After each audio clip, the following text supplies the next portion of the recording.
We're good. Hey everybody, it's Fantasy Fools here, Papa Wigs and Wigs, getting ready to discuss our top 60 running backs for fantasy for PPR. We're going to do this just like we did the QBs. We're going to go in reverse order, so we're going to start here with number 60, kind of break down where each of us had them ranked, and then just a little discussion about each of them. So hopefully you guys will find this content useful, just like the quarterback ones that we did. So let's jump on in. All right. First person is going to be Damian Pierce of the Texans. Yeah, so Wiggs and I were really close on this one. I mean, we were only one spot off. So Damian Pierce, he's an interesting running back this year. In my eyes, obviously the Texans, they got Joe Mixon now. So I know a lot of people are going to think that, well, that's going to reduce Pierce's um, viability in fantasy. Here's my thoughts on it. Obviously, Mixon has been a staple in fantasy for the last several years. He's probably Mr. Consistent when it comes to, his stats, not only from a running perspective, but also from a yardage perspective. He's going to be a huge part of the Texans' offense. But I will say that the Texans have come out and said that they plan on using both Pierce and Mixon. I don't think Pierce is going to disappear.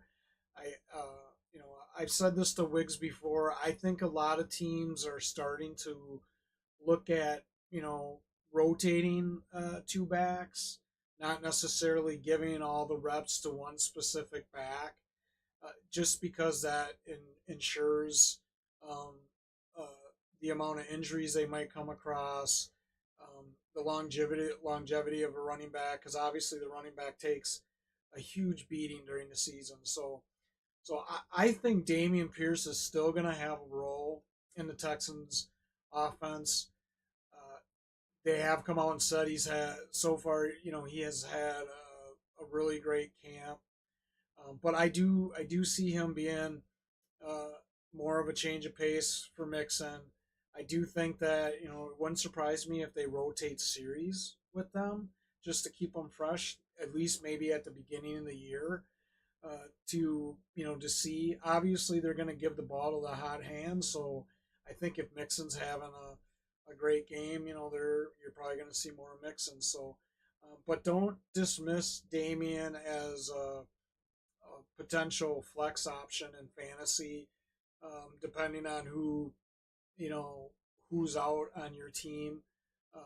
Because I still think that he has value, and that he could um, you know, give you some points when you least expect it, during the season. So that's my take. And, I know last year he didn't have a great year. They had Singletary. I think part of that was is because Singletary came out, I think, and he actually kind of had a breakout year, I think, with the Texans, and he was a little bit more productive, probably because of his running style. But I do think Pierce has still got some value. Wiggs. It's hard for me to judge his value now here with Mixon on the team because, like you said, Mixon's been Mr. Consistent running the ball and even receiving the ball. And for me, I kind of see like Pierce's production maybe going down a little bit, maybe not anything crazy, but I don't know if I'd go as far as them rotating series, but I could totally see him being like a third down type back and letting Mixon cut and do the bulk of the work there on first and second downs. But from a value standpoint in a fantasy league, I think, a flex option possible from Pierce or at least a backup running back. And you never know. Things happen to running backs, and for all we know, Mixon could get hurt early. So I wouldn't blame anyone for taking Pierce in the later rounds of a draft. Right. And listen, in a 12-man league like what we do for PPR, most teams are, depending on how you value running backs, most teams are going to carry anywhere from 4 to 6 running backs on their team.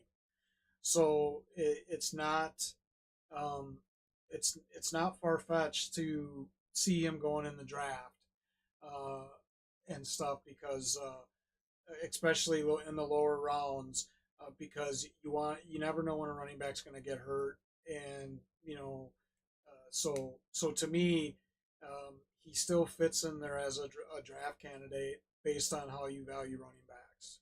Yeah, and I think if he's like a third down back, that's still got some value there because Stroud's really good about getting everyone the ball. So for all we know, he could have a few great like games this year with like hardly touching the ball. So you, Yeah, I kind of compare him a little bit, not maybe running style, but to like Jared McKinnon on how the Chiefs used him. I think that I could totally see Houston using him in a Jared McKinnon type of role, which wouldn't surprise me at all. So, and as you know, any of you guys that have followed McKinnon, you've seen what he did the last couple of years with the yeah, Chiefs. So, all right, so now we move on to number 59 here. it's going to be Deontay Foreman of the Browns. Yeah, so this one, Wiggs and I were a little bit farther apart on this in our rankings. Um, but I will say this about Foreman. Um, uh, Last year with Carolina, no, he was with the Bears last Bears, year.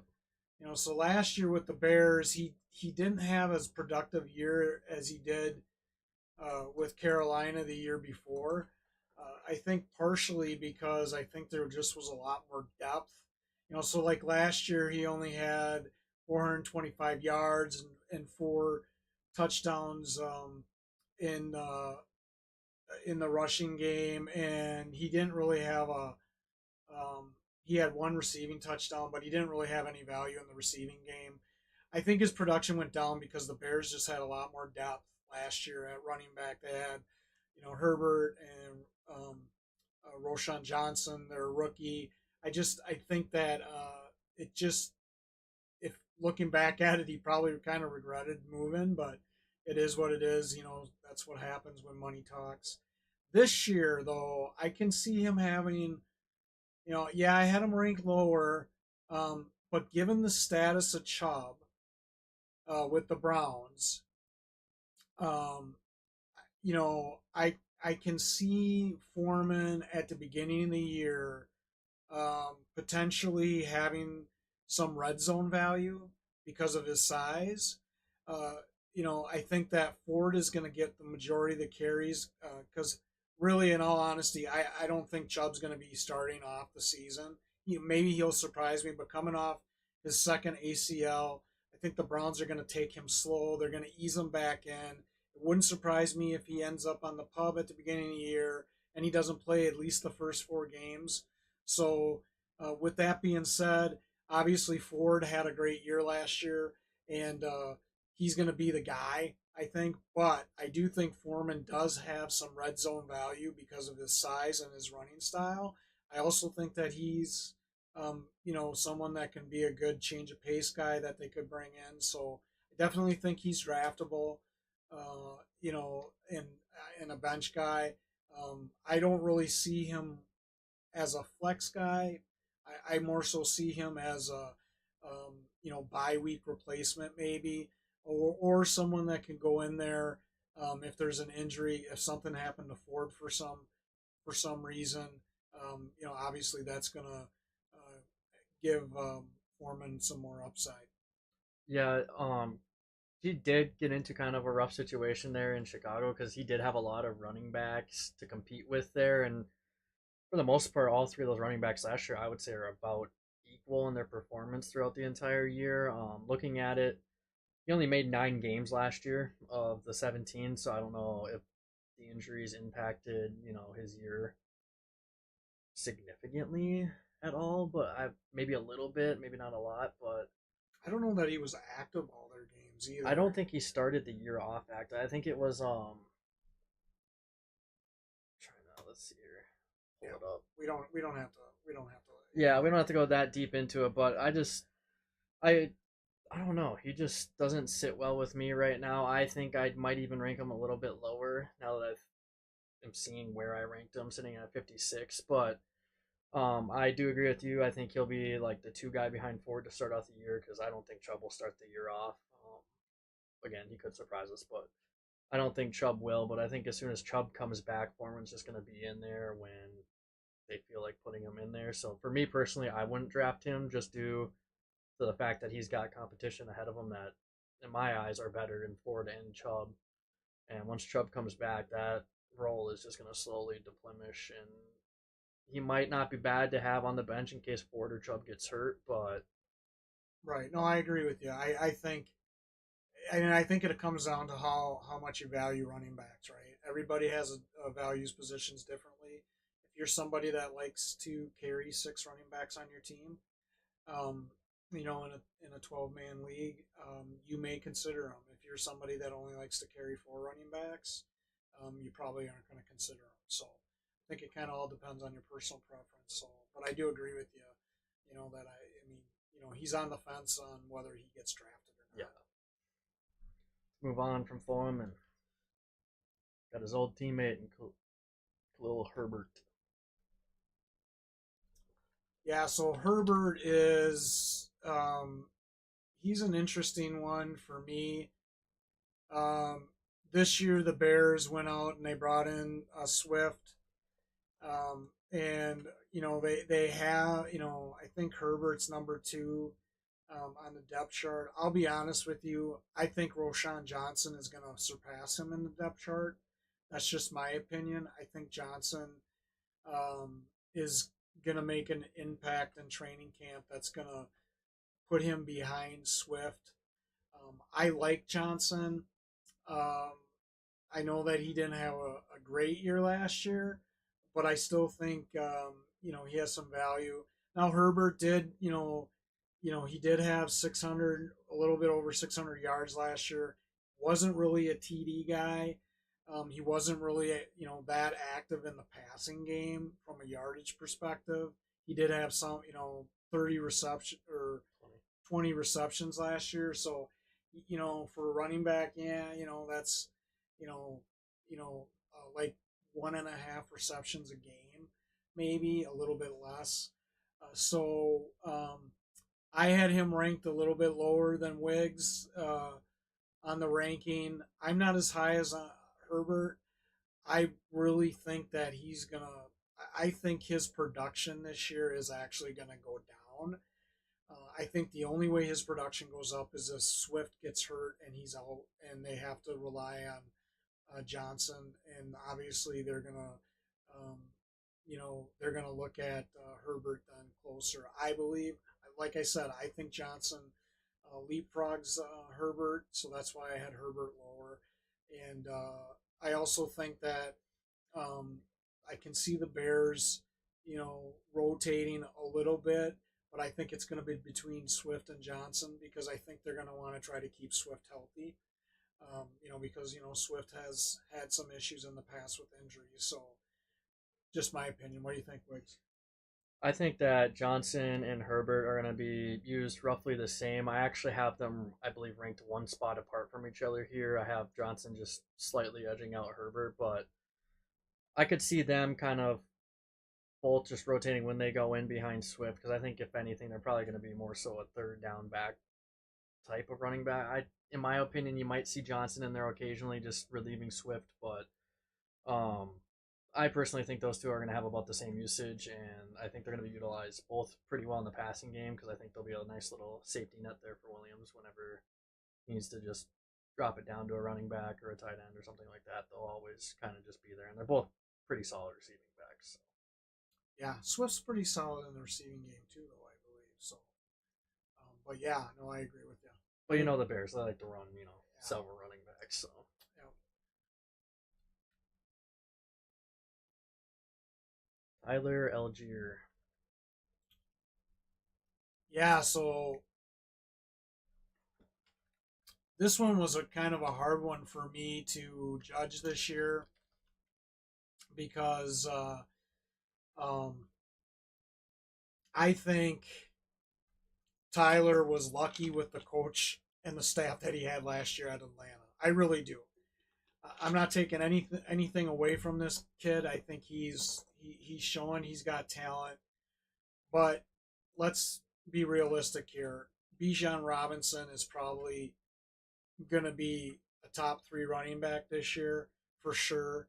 I think that Bijan was grossly misused by Atlanta last year. He was not as involved in the offense as he should be. And I think with the new coaching staff this year, I think that's going to completely change.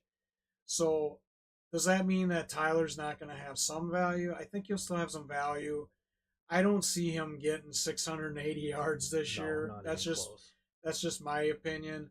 I see him potentially being a weapon that they may use in the red zone. So I could see his touchdown production being maybe around the same as 4, possibly a little bit higher. Because these coaches like to get creative down in the red zone, and I could see them using them down there more. But I think that Bijan is going to be the guy this year. How do you not? I mean, I'm not saying he's going to be out there every series, but I think Bijan is going to be getting 80% of the carries, if not more, on Atlanta this year. So I really think Tyler's production is going to go down. I think, obviously in fantasy, you always have injuries. So if something happens to Robinson, that's gonna, make his value higher. If that happens. But to me, um, again, he's definitely not a flex guy in my eyes. And me personally, I probably wouldn't draft him, but um, that's just me. I can see why other people would draft him if depending on how they value running back. So Wiggs. Yeah, I wouldn't draft him either. I'd actually not even look at him or blink because I think Bijan's going to be heavily used this year. I could see him being like a 3 down back. I think Tyler's production will kind of be like Elijah Mitchell from the 49ers. Like you're hardly going to see the guy on the field because Bijan is kind of just like CMC. Like he's able to run the ball really well. He can catch the ball really well. Like he's just going to be out there. And with Kirk Cousins as Robinson's quarterback, like he's going to get the ball in the receiving game. Algier definitely could get the ball in the receiving game. Kirk Cousins did like to utilize Madison when he was on the Vikings, so he'll still get the ball and get the touches. But for me, like it's just not enough with someone like Bijan, who's on the team, who is easily going to be a top 3 running back. He's kind of like Christian McCaffrey and Brees Hall, can run the ball and catch the ball really well. So Yeah, and he had 186 rushing attempts last year, I believe that yeah, was. I, Listen, that's like 11 carries, almost 12 carries yeah, a game. Um, I just don't see that happening this year. Arthur Smith, to me, was one of the most frustrating coaches and play callers last year, especially in fantasy, because Arthur seemed to think that he could just plug anybody in there and they were going to be effective. And he just didn't seem to want to get the ball in the hands of his playmakers, um, which is why I think the Atlanta is going to be a sleeper team this year because I think their coaching staff realizes the talent they have, and not only that, they've got a quarterback in Kirk Cousins who's going to be out there on the field, and he's going to get the ball to the people he needs to get the ball to. yeah. And looking at Bijan's carries last year, he only had 30 more carries than Algier, which Yeah, is nuts. which is crazy. Yeah, I don't understand that. But to move on from that, yeah, I don't understand that at all. Speaking of the 49ers, Elijah Mitchell. Yeah, so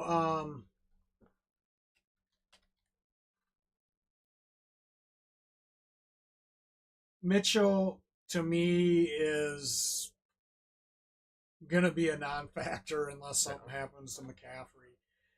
He only had 75 attempts last year. He was non-existent in the passing game. He only played in 11 games last year, and part of that was due to injuries. Again, he's got to stay healthy. But you know what, McCaffrey is just such a big part of that offense, and they use Debo in the running game as well. I just don't see Mitchell, um, you know, uh, being as involved. I probably have him ranked a little bit higher than I should. Um, Looking at it now, I definitely don't. I definitely don't think he should have been 51. I probably should have had him ranked closer to 60. So the only thing that he's got going for him is, McCaffrey can tend to deal with some nagging things during the year, so there could be some games that McCaffrey's not in, or they want to limit his carries or something. So I I just to me he's nothing more than a potential maybe bench player, if that. I probably wouldn't draft him myself. Yeah, I wouldn't draft him either. And like you said, he's really only going to be out on the field if McCaffrey's being limited or if McCaffrey's like out. Because McCaffrey has been hurt in the past, and it totally could happen again with how much he's out on the field, touching the ball, receiving it, like all of that. So I totally could see an argument for Mitchell being in a better spot than Algier just due to the fact that the 49ers have a ton of weapons, and I could see them up by a decent chunk of points in certain games and then giving McCaffrey the ball a little bit less and just having Mitchell out there so McCaffrey doesn't get hurt. But um, I think that's the only upside he's got because someone like the Falcons, in all honesty, I think a lot of their games are going to be close because I don't think their defense is fully there. So I kind of like where Mitchell fell. Now, for me, Mitchell and Algier would probably be behind Herbert, but so far not a terrible list from us, I think. Yep.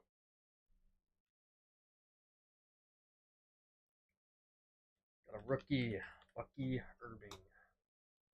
So Bucky, he's I believe he's going to be he's on the Jets, right? No, So, Buccaneers, I believe. Yep. oh wait, I'm sorry, I was thinking of somebody else. Yeah, he's on the Buccaneers this year. So um, he's an interesting one as well. Uh, um, he definitely had a decent college career with Oregon, and I can see him getting some carries this year and potentially um, you know filling in when Rashad White's not in there. Um, I don't. They may want to keep Rashad White um, limited in the amount of carries he gets in the game because I know a lot of teams are doing that. So I know that if you were to read his scouting reports and look at some of what other people are saying, they predict that he's going to be, obviously he's not going to take over Rashad White's spot because Rashad White, you know, I believe is going to get most of the carries and stuff. But I do think that Bucky Irving will be part of their offense. Obviously, they're going to have to use more than one running back, right? So I just don't know. It's hard to say. I put him here because I think he has a lot of upside, and I think he deserved to be in the top 60. And he is definitely one of the rookies that I would draft as a running back. So that's why I put him here because I think he has a lot of upside. I really do. And if something happens with White, again, he's going to be the guy. I don't see Chase Edmonds jumping over him. I see Bucky Irving, coming in and filling in when White needs a break, or if White's injured. And I just think he's got a lot of upside. So this is a guy that if you're gonna take a flyer on somebody, you might want to take a flyer on him. See where he's at later in the year. I don't think he's going to have an immediate impact in the beginning of the year unless something happens to White. Yeah, I think if anything, he's probably going to be on the field like 33 to 40% of the time, if that. I think he does have a better opportunity than people like Algier and Mitchell to see the field because nothing against White, but White's not, a Christian McCaffrey or Bijan, but White's still pretty good and he is going to get the bulk of the touches. But Irving's, I think, got a decent chance of being on the field and maybe making some impact, but bench player at best right now. I don't know that White was very active in their passing game either. We can take a look here So quick. 70 targets Oh, last I year. guess he was. I'm sorry again. I had a brain fart there. So yeah, White definitely was in the passing game and stuff. But I could see him. Like I said, I could see um, you know, Bucky, you know, still being active, and I just think he's got a lot of upside. Yeah, and looking at it, you look at last year, Chase Edmonds played 13 games, and he barely saw the field too. He carried the ball 50 times and was only targeted 17 times. So Bucky really has a true shot of making some sort of impact in this offense just due to the fact that they really didn't utilize a running back too last year. It was just kind of relief for White. Moving on. 54. Keaton Mitchell of the Ravens. Yeah, so I like Keaton Mitchell, but he's going to be behind King Henry this year. Obviously, he's going to be behind them. They also have Justice Hill. I believe Mitch. They did just put Keaton Mitchell. I think they put him on the pub right now too. That doesn't mean that he still isn't gonna get some playing or get some action at the beginning of the season. It's just right now during training camp they put him on the pub um, until until he can until they feel comfortable with him being out on the field full fledged. So that makes me a little nervous about him. The history with Ravens running backs makes me really nervous. Every year it seems like at the beginning of the year they have one or two of their running backs that drop Every single year. every year. So um, I don't see that happening to Henry, and obviously you're not going to bring in somebody like Derrick Henry to have him not be active in your offense. I mean, he is King Henry. He's a freak of nature, and so I think it's going to be tough this year for Mitchell to find a role. The only positive is if Mitchell comes out and he shows that he can be, um, active in the passing game. Again, he didn't get a chance to really show that last year. But I think it's going to be a duel between him and Justice Hill for that number two spot. I'm not really high on Keaton Mitchell. I think he has upside if he can stay healthy, but he's behind the Kings, so I just don't see him. Now, the Ravens do have a history of, using multiple running backs in their sets. So if for some reason Henry comes out and he stumbles and he's not producing the way they like, John Harbaugh's not going to hesitate to bring in another running back. So that's a plus for Mitchell. But I think in order for him to be able to do that, he's going to have to show that he can stay healthy. And right now he's on the pub. So all this time that he's on the pub is time for Justice Hill and their other backups to show what they got. So I, that's why I had, Mitchell ranked so low. He was actually out of my top 60 because I just don't know where he's going to fall once he comes back from the pub. So Yeah, when I ranked Mitchell, it was before he was put on the pup list. So, looking at it right now, I'd probably have him mid 50s, which would probably drop him a decent chunk of the way down on the board. But um, I think he has a true chance of being the RB2 there. Nothing against Justice Hill. I just think Mitchell all around is more talented. He never got to show his receiving game, but I think he could be a really good filler there on third downs and maybe just giving Henry a break every now and then. Henry is old. I could see them utilizing two running backs more consistently. he's only 22 too, so he does have Yeah. upside. So And I I'm not sold on Henry getting the ball as much as he has in prior years. I think the Ravens are more so going to split a decent chunk of the reps with more running backs. I think people are crazy for having Henry like super high up on their list. Like I could still see him being top 10 just because of touchdown production, but yeah, I definitely think they're going to use Henry in the red zone, and yeah, that's why I think he's gotten ranked high, like he has, because where he doesn't get the yards, I think he might makes up for it. he Two may touchdowns is crazy. he may make up for in his touchdown production. And it wouldn't, the only downside for Henry with the production of touchdowns this year is he's going to be fighting with Lamar to get Yeah. the ball in the red zone because Lamar likes to run the ball. But yeah, Mitchell to me, I think will be the running back two there. I could see Justice Hill getting a little mixy in there as well, but it's hard to judge because we haven't seen the three of them play yet. But prediction wise, I probably would drop him down with him being on the pup to start so far, but we'll kind of see how it goes. Tyrone Tracy of the Giants. Yeah, so Tracy is in an actually interesting position.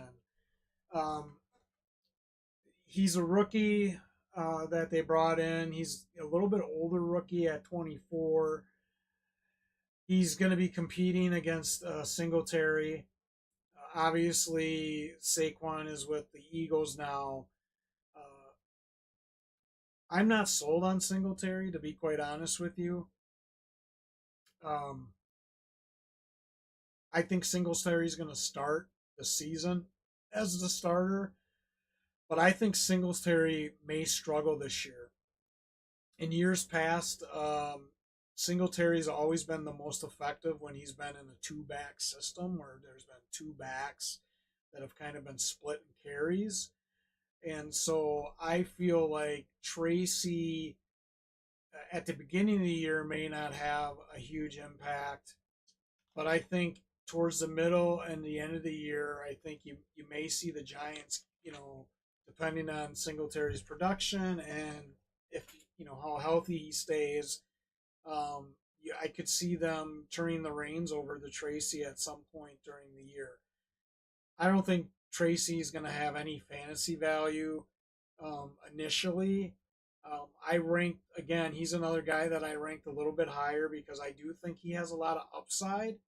I think that the Giants are starving for somebody to step up as a playmaker. They drafted Neighbors. They've got Wendell Robinson. They lost Derek Waller as their tight end. I think they're going to try to be more active in the running game. To alleviate some of the pressure off Danny Dimes. So that's why I ranked him higher because somebody's got to step up, and I think Tracy has the ability to do that. And I think he's, for a rookie running back, he's actually in a really good situation with the Giants to showcase what he can do because, Singletary hasn't been um, very consistent year to year. So Yeah, and he's in a situation where he could easily take Singletary's spot at any given point, to be honest. As a whole, the Giants are going to have to figure out something with their offense because it was pathetic last year to watch at how poor their offense was, and they did a good job by bringing in Neighbors. So maybe Neighbors can free up Singletary and Tracy a little bit. I have Tracy sitting just outside of my top 60 just due to the fact that I just don't have any faith in this Giants offense to really produce throughout the year. well, and here's the thing: if Tracy lights it up during training camp, and the coaching staff likes what he's doing, it wouldn't surprise me if he jumps Singletary. Um, if Singletary struggles at all during training camp and they don't like what they see, because obviously this is Singletary's first year with the Giants, right? Yeah, And if Tracy's going out there and showcasing his ability better than Singletary, give the man a shot. they could give him a shot. So I think this one right now, where we're at in training camp, since it just initially started, I think that this is kind of a stay tuned, keep an eye on him type of guy because as we get closer to the regular season and stuff, if he does jump Singletary in the depth chart, that could increase his value because even though he's on the Giants offense, they got to give the ball to Yeah, somebody. time will tell though. He Yeah. could be really good for all we know. I wouldn't draft him just because of the offense, but nonetheless, we move on to Alexander Mattison. Listen, I'm a Vikings guy. I love Alexander Madison as a person. I think, I think that he's a great guy. He did a lot of stuff in the community for Minnesota, so I want to say that first. Um, but I'll say the same thing I told Wiggs last year when the Vikings when the Vikings decided not to re-sign Dalvin Cook and they decided to make Madison the man. I said that was the worst decision that they made. Madison is not a number one running back in my eyes. Madison, at best, is a number two running back, change of pace guy that you can use as a third down running back as well because he is effective in the passing game, but he is not. He is not the guy. He's walking in with the Raiders, and I think he has zero chance of jumping Zamar White. I think White showcased his abilities with Jacobs going down a few times last year, and I don't think Madison is going to be the guy in the Raiders. I think he's going to be a change of pace guy and potentially used as their third down back um, uh, for the Raiders. I see his production this year actually going down. Last year he had 700 yards rushing on 180 attempts. I do not see Madison getting 180 attempts this year unless something happens to Zamir White getting injured. Um, I do potentially see his production maybe in the passing game going up just a tick. Last year he had 30 receptions and almost 200 yards. It wouldn't surprise me if they use him, you know, significantly in third downs. So I could see his production go up there. So what he loses in rushing attempts and rushing yards from a PPR perspective, he may make it up a little. He may be, obviously he'll have more receptions, a little bit more yards. He didn't have a single rushing touchdown last year for the Vikings. Actually, he was I think the worst running back in the red zone inside the 5. To be honest, to even try to get in the end zone, he had 3 receiving touchdowns. I just am not a huge fan of Madison. I think the only way he's going to have any significant value in fantasy is if something happens to Zamir White, and I really don't even consider him a flex. I think at anything he's an injury replacement guy if you're really desperate. Yeah, that or maybe just filling in for a bye week. I think he'll have, a mid pack type performance. That's why I put him at like 45 there. I know our rankings are a little bit fluctuated there by 17 spots, but um, I don't know. Madison does have that change of pace rushing ability. We saw it quite a bit there with Dalvin Cook. I could even see him getting a decent like share of the ball, like 35 to 40%, or at least being out on the field for that amount. But I think most of that is going to be in passing situations. oh, it definitely could be, but I don't know. The Raiders could surprise us and do some crazy things because I think Samir White's also a really good receiving back. So for all we know, we could see the two of them kind of interchanging series like we saw with Eckler and whoever the backup was last year that kept getting in The, the mix. But the downside with Madison is I don't think you're ever going to see him utilized in the red zone, and at least not from a rushing perspective. Especially with Zamir White, you know what yeah, I'm saying? Given his ability, in the red zone, so I think that's kind of a knock against him as well. But it'll be interesting to yeah, see it where he definitely will be. falls. But yeah, I'd say what a bench player at best, maybe even undrafted. But Yeah, all right, moving on to our 51 spot, Kendra Miller of the Saints. yeah. So um, I know some people. Here's my thoughts on Miller. Um, initially I thought, well, this guy's going to come in and he's going to have a bigger role in the offense. But here's his problem. he got hurt again today.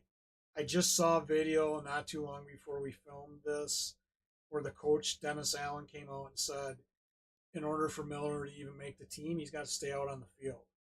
So I just I just see, I think Miller's value is slowly slipping. Um, One of the reasons I had him ranked at 57 was because of that. Uh, you know, I was giving him the benefit of the doubt, hoping that he could stay, injury free. But given the fact that he's already having hamstring issues, because that's what the injury is right now, uh, that makes me think that Jamal Williams is actually going to have a bigger role than Kendra Miller this year. So behind Kamara, so um, I see Miller's value going down, and at this point, unless he gets back out on the field anytime soon, I don't even see him as a draft. I would say this: unless he can get back out on the field during training camp, Jamal Williams is a much better option than Miller behind Kamara. And even with Williams, I think Williams' value is going to be, again, he'll be a change of pace guy with Kamara.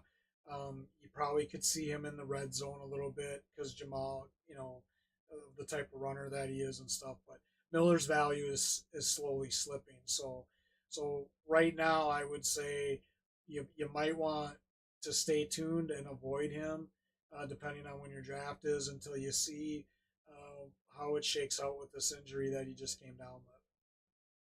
Yeah, and if he doesn't get back on the field, I agree with you. Like his value drops. I actually would swap where I had him and Williams ranked. So I'd probably put Williams right here because I think Jamal Williams is honestly not far off from being just as good as Miller. So if it was me, I'd just flip flop him, put Williams there. But Miller's got a lot of upside. He could be a really great running back. The problem is, just like Dennis Allen said, um, the only way you can showcase that is if you're out on the field. yeah, and if he's already on the cusp of being cut, if he doesn't get back on the field during training camp, he might not even be on the team. Yeah. So Which I would agree with you. I probably would swap. I would swap Jamal with him right now and stuff. So and if Miller doesn't make the team, you got to look at your backup options. You still have someone like James Robinson as one of your backups too, so you never know what could really happen in that offense. yeah. To move on to our 50 spot. I believe that's Trey Benson, right? It is indeed Trey Benson of the Cardinals. So Benson is he's another interesting one um, because let's see, last year. Oh wait, he's a rookie this year. Rookie, I'm yeah. sorry. Um, he's getting a lot of hype right now from a fantasy perspective, which I can see why. I have him ranked a little bit higher because I really do feel like if he has a really good training camp, and he does really well here in the preseason, and depending on where Connor sits, I could definitely see the Cardinals going to a 50-50 split with these guys. Connor's getting up there in age. Um, I think Connor's, how old is Connor now? I think Connor is He's pushing like 29, 30. he's 29. He's getting up there in age. Last year, Connor, what did Connor do last year? Last year, Connor missed 4 games. Last year, yeah, he had over 1,000 yards. He wasn't, he had 27 receptions. Really not a lot of yardage though. He did have 12 touchdowns, 7 of them rushing. But given that he's 29, he's had issues with injuries. I really do think Benson is going to be splitting with him. And if Benson shows that he's more effective than Connor at the beginning of the year, I could see him taking over as the lead running back, and I could see them reducing Connor's role to keep him healthy and using him more as a red zone type of guy um, in Arizona. I totally agree with you, and he is a rookie going into this season. I want to apologize right now. I have Dermancado as his pitcher on there. I'm gonna get that changed here in a second, but um, yeah, I just you look at the depth chart and Dermacado, I don't really have any faith in personally. I think if anything, Michael Carter would give Benson a run at the backup role right away at the start of the year. I actually think Carter is a pretty good running back. Barely missed a cut here for me, but Yeah, the one thing, and I know we've been talking about doing a rookie podcast. The one thing I don't remember is where Arizona actually drafted him. But I believe they drafted him, in the mid rounds. Um, so 66 overall. so he yeah okay so he was drafted I think in the top of the third round. So if you're drafting a running back in the third round, trust me, you're gonna be, um, you've got a plan around that running back. So I really am buying into the hype with him because I think he, just like I said about the Giants rookie running back, he fell into a really good situation. And I do think that he's going to be out on the field quite a bit. Um, uh, with Arizona, and the other thing I'll say is Florida State has a history of producing outstanding running backs in the NFL. So given that he was with Florida State as well, I think that you know he's got a really good chance, a huge upside. Um, like I said, I would draft him. I definitely see him as a bench guy, and based on where he falls on the depth chart after the preseason, I think it depends on whether you can look at him as a potential flex or not. But he's definitely warranted for a bench. And it doesn't hurt to have a rookie on your bench because then that way you can at least have a backup option. Like I always like picking up like the younger guys in case someone like, especially like James Conner, who does get hurt. He actually hasn't had a full season where he wasn't hurt. He's always missed at least one game. Actually, he's only had one season where he hasn't missed more than 3 games. So there's some upside potential there, and if he just keeps getting hurt, you never know. You could just straight up see them make the switch over to him. And honestly, I wouldn't hate that because I think Connors ran his course, and he's not, you know, the Right. top five guy that he used to be, or for the season that he was top five. All right, we got that pitcher fixed as well. Do apologize for that, but Marshawn Lloyd of the Packers, rookie. Yeah. So Marshawn Lloyd's another guy that's been getting a little bit of hype from a rookie perspective.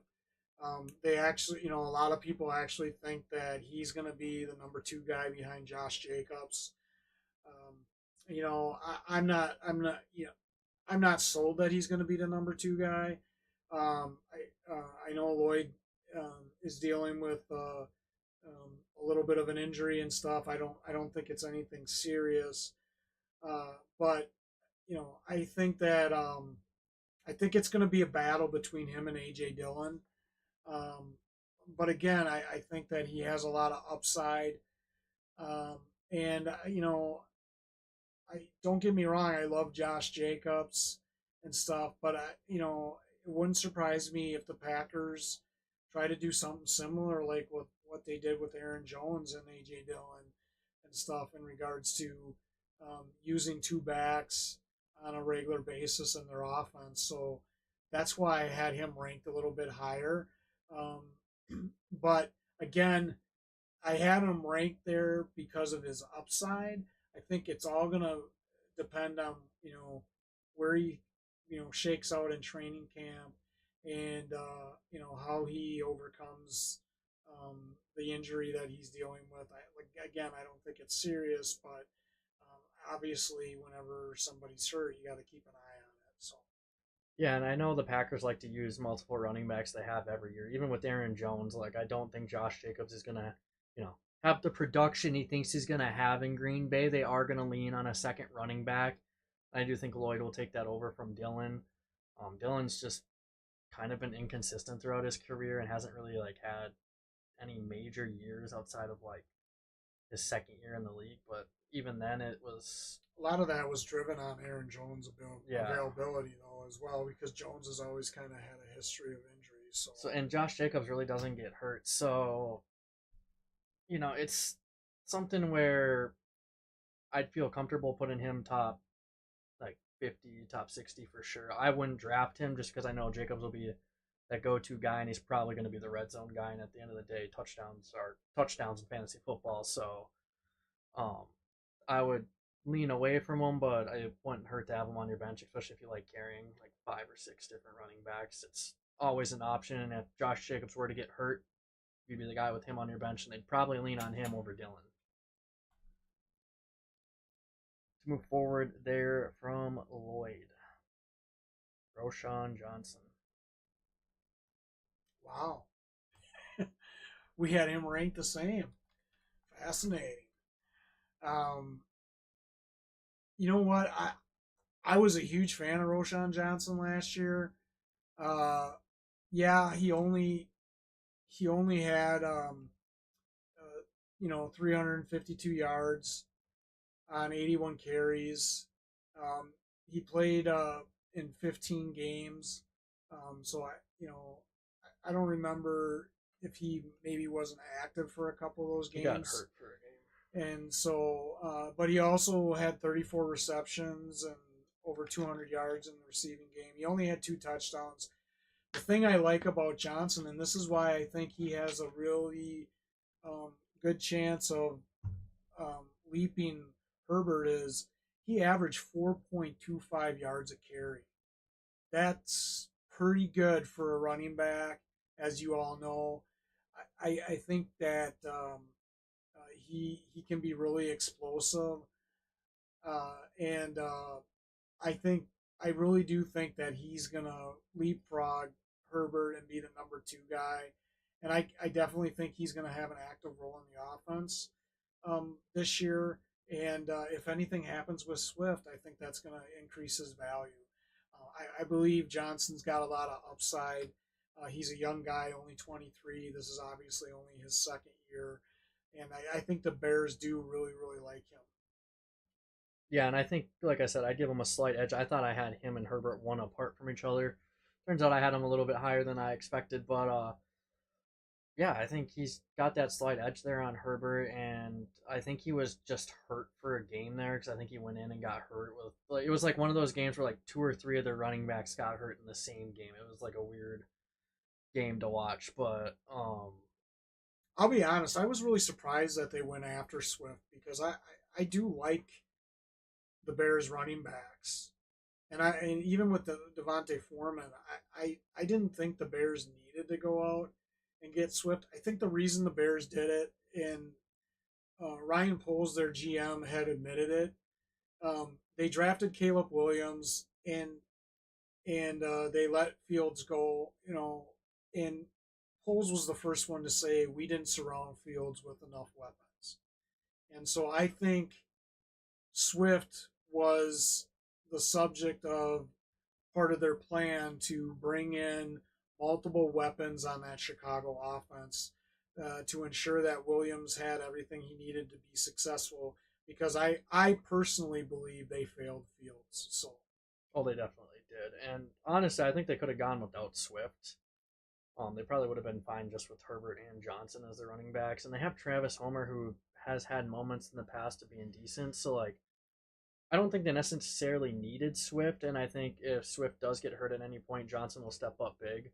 And then I think like him and Herbert will probably split a decent chunk of reps, but I think Johnson's going to be productive in the realm of if Swift gets hurt, and even if Swift doesn't get hurt, I think he's still going to have a somewhat productive year. And I would be happy with drafting him and having him on my bench, filling in on a possible bye week if needed. He would never be my flex. He'd just kind of be a fill in when I Yeah. have a bye player. The only way I think that he would be a starter is if something happened to Swift and Johnson was declared the guy and he was Yeah, getting the reps. Then at that point, I think you definitely could look at um, swapping them in. Somebody that ends up drafting Swift, it wouldn't be a bad idea to maybe look at Johnson later in the round in later rounds as just a bench player in case something happens to Swift, so that you can plug him in yeah. if Swift goes down with an injury. Honestly, this was the Bears signing Swift was kind of a shock to me. I actually had a feeling at one point that they were maybe going to go after Dalvin Cook and try to get a cheaper veteran, but um, it's not bad. I just kind of wish they would have let Johnson get a shot. Juba Hubbard. Yeah, so Hubbard, I think that, well, first of all, Jonathan Brooks, um, the rookie, was drafted really high by Carolina. I don't think you're that Carolina is not going to use Jonathan Brooks. I think Jonathan Brooks, unless he does something significantly terrible in training camp, is going to be the guy. Now, with that being said, Carolina is one of those teams again. Now I know they got a different coaching staff and stuff, but Hubbard, when Foreman was there, Hubbard and Foreman split a lot. You know, I think Hubbard has proven himself to be efficient. I mean, last year he had 902 yards, on 200 and what was that, 38. 238 carries. He had what, 37 catches for 253 yards. He only had 5 touchdowns. I do see Hubbard's production going down this year just because I think that that Brooks is going to have him definitely have an active role in there. You do have Miles Sanders and Rashad Penny there that they also have on their depth. I don't see any of those guys jumping up over Hubbard or Brooks unless there's injuries involved. So I had Hubbard a little bit lower because I really, Jonathan Brooks has probably been the most hyped rookie this year from a running back perspective. And I really do think that um, the Panthers have every intention on giving him the ball and seeing what he can do with it. So unless he stumbles and he doesn't have a great training camp, or he stumbles at the beginning of the year and maybe, doesn't secure the ball or something like that, I just don't see Hubbard's production being like it was last year. I definitely see him as a bench guy. And based on where the beginning of the year goes and how Carolina uses him, I don't see him as a flex right now, unless Carolina, uses him differently than we think. But I do see him as a definite bench guy. Yeah, Hubbard for me was actually a tough one to like fully put on the board because I could totally see him where I ranked him sitting at 42, being like relief there to Brooks, but I also could see him being out of the top 60. I could see Sanders and Penny being a bit annoying and getting their hands in the mix too, but um, I stood by my gut, and my gut was telling me he's going to be sitting here, which for me is hard because like I get connected to certain players in fantasy football. And Miles Sanders was one of those guys, but Sanders didn't do anything last year, and he was coming off a solid year there in Philadelphia and just could not get it done in Carolina. So I just kind of lost a little faith there. And don't get me wrong, he could come out and overtake Hubbard, or they could be splitting those backup reps, but that backfield's kind of hard for me to judge because we need to see a Carolina offense that can produce this year. We need Bryce Young to go off with Deontay and Thielen and tear it up a little bit for us to get a full like judgment on this offense. For me personally, I wouldn't draft a single Panther running back because I just don't know what I'm going to get out of them. Moving on. Rico Dowdle. Dowdle? That's what it is. So Rico, I just want to say Suave. So Rico, he's on right now. He's listed behind Elliott on Cowboys depth chart. And if you watched any of our videos, you know how I feel about the Cowboys. But here's what I'll say about Rico. I think that he's been in the league for 4 years. Uh, with with Dallas. Um, his rookie year, he played 15 games. He didn't play a single game in 2021. I believe he was hurt. I don't remember what the injury was. He only played 5 games in 2022. Last year he was in 16. If Rico can be consistently out on the field, I think he's going to be splitting with Elliott. I I just think Elliott's lost a step. I don't think the Cowboys' offensive line is going to be as good as they have been in years past. I think they're going to have to rely on some younger legs, given the fact that he 2 of his 4 years he hadn't really played a lot. I think he's going to have fresher legs than Elliott. It wouldn't surprise me if he does stay out on the field and he's being productive that he leapfrogs Elliott if Elliott has any struggles. I think Elliott was kind of a stretch signing for the Cowboys. And I think the reason they signed him was because they really didn't have a lot of money to spend in this offseason. As um, people may or may not know with the Cowboys, they didn't do much in free agency. I think it was a real easy signing for them to bring him back because he wasn't gone that long from them and stuff. So, um, but I think Rico has the ability to leapfrog Elliott. Um, Me personally, I don't draft Cowboys because they don't like me.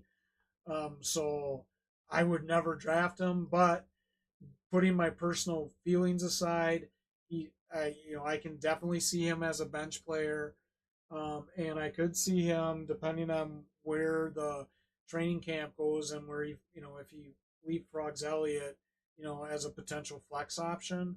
I don't think he's a starter.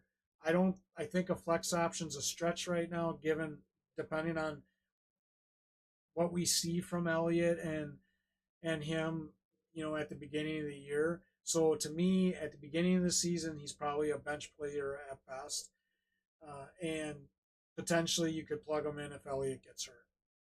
Yeah, and to me, he's a bench player at best as well. Like any of these guys outside of the top 30 are really more so bench players in my eyes.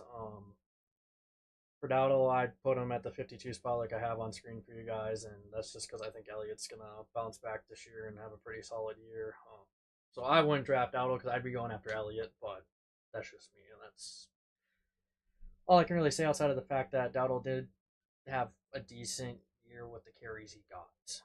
I think he could have had more. Pollard was not what the Cowboys were expecting, and I think they should have gave Dowdle the ball a little bit more so they could have thought for the future because I don't think Pollard was the guy.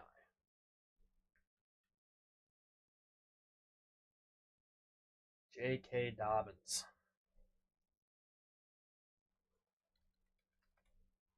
Dobbins. Well, let me just say this about J.K. He's got really great upside when he's on the field. This is going to be, his 5th year in the league, and out of those, out of the first 4 years in the league, his rookie year he played 15 games. His sophomore year he played 0. His junior year he played 8 games and was actually pretty productive that year with the amount of carries that he got. He averaged 5.65 yards a carry So it wasn't like he wasn't productive, and he was active in their passing, or not too active in their passing game. He had one touchdown, but he had two touchdowns that year. His senior year, with the Ravens, he played one game and obviously he got hurt again. So the one thing about J.K. Dobbins, and this is the same with Gus Edwards, is they got a obviously Gus had a great year touchdown wise last year, right? Yeah. But J.K. is he's got a lot of potential, um, but that potential doesn't equal anything in fantasy unless he's out on the field. And and if he can't get himself out on the field and stay healthy, it's going to be a long year. So to me, he's a huge risk. That's why I had him ranked as low as I did. Um, you know, Given what Gus Edwards did last year, he's obviously the guy. I'm actually higher on Vidal with the Chargers than I am, with Dobbins, the rookie that they drafted. So I'm not too high, and but he could surprise if he stays healthy this year.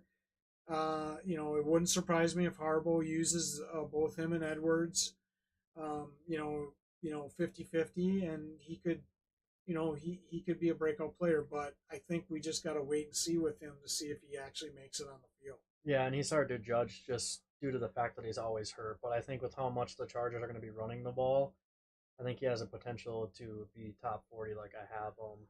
I wouldn't put him any higher, and if he starts slipping at any point, they did draft a rookie, so they could use him, and Dobbins could just be dropped from the team or cut or whatever you want to say and not even be there. But the Chargers signing him, I was a bit surprised by, um, just due to the fact that they just got Edwards and they drafted a rookie, so it was kind of like, I guess at the time they didn't draft a rookie when they signed Dobbins, but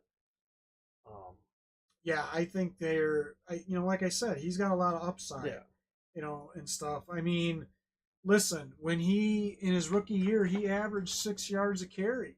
Well, in his I mean, 8 games that third year too, like yeah, so he's got upside. he's got a huge amount of upside. So I think the reason they brought him in was because they see that upside too. But that upside only translates in fantasy if he stays on the field. And so, yeah.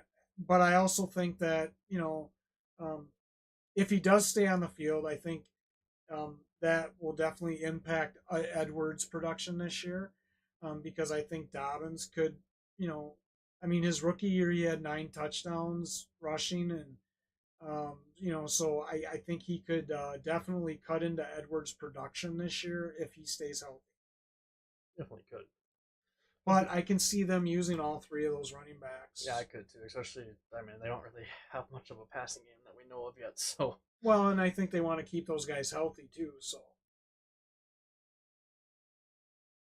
moving on, we got another rookie here in Blake Corum of the Rams.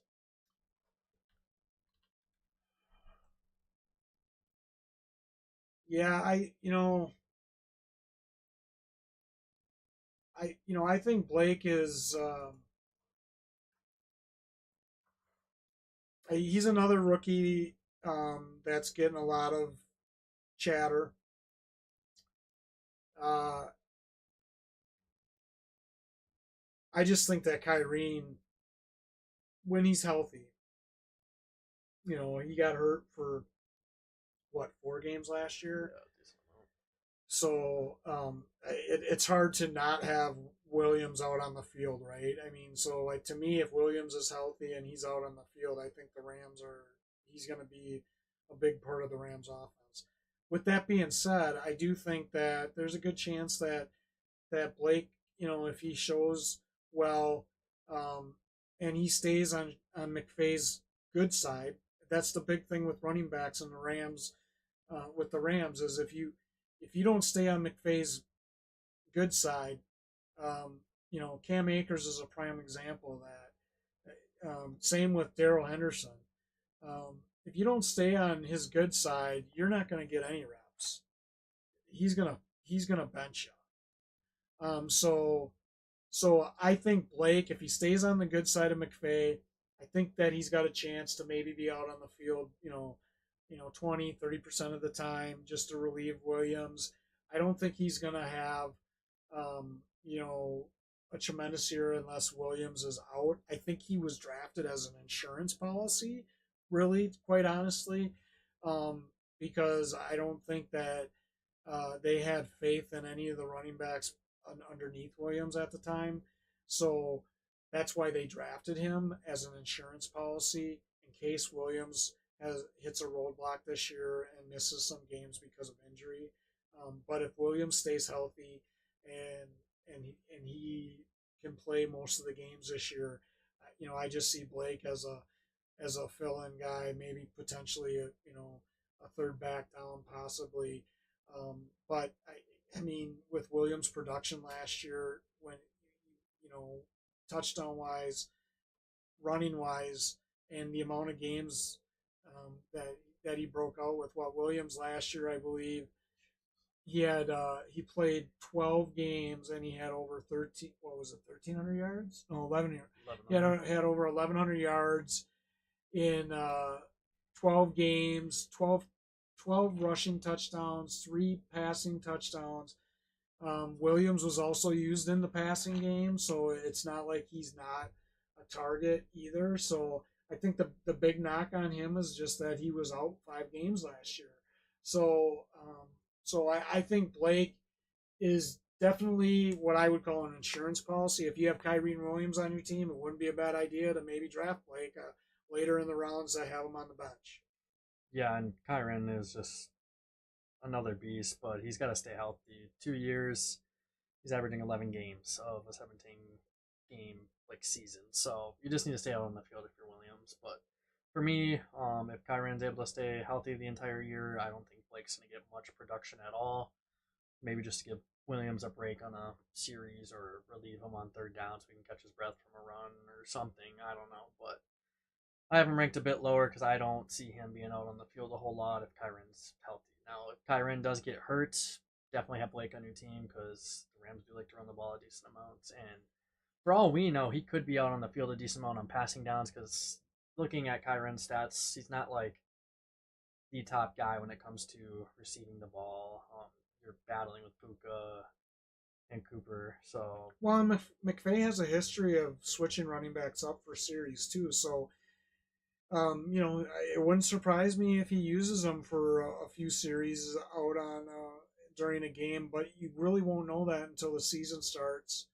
Uh, you know, and again, it all depends on who stays on McVay's good side because he has a history with running backs. yeah, for me, it's hard to judge McVay though on that because he hasn't really had like a Kyron Williams on the team. Like I know they were high on Henderson when they drafted him, but he didn't perform, and then they had to start using Akers, and then when Akers got on his bad side, they started using Williams, and I don't know. I just was the talent of Kyron. You can use him like Christian McCaffrey, in my opinion, at least, and I think they should. But that's if he stays healthy.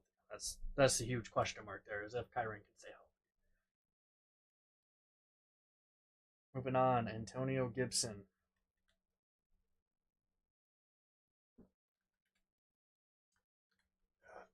Gibson, he's with New England. I see him more active in the passing game as a third down back. Uh, they just signed Stevenson to an extension, I believe, in New England as well. I think you know Gibson again to me is one of those guys they brought in to have another decent running back that they can count on in the passing game. But I do think that from a rushing perspective, they're going to be giving the rock to Stevenson. Um, you know, is there a chance that Gibson can relieve him on a few series in a game? Yeah. I just think that Stevenson is one of those running backs where you need. He reminds me, and I know this might be far fetched for some people, but he does kind of remind me of Henry as it relates to his running style and stuff.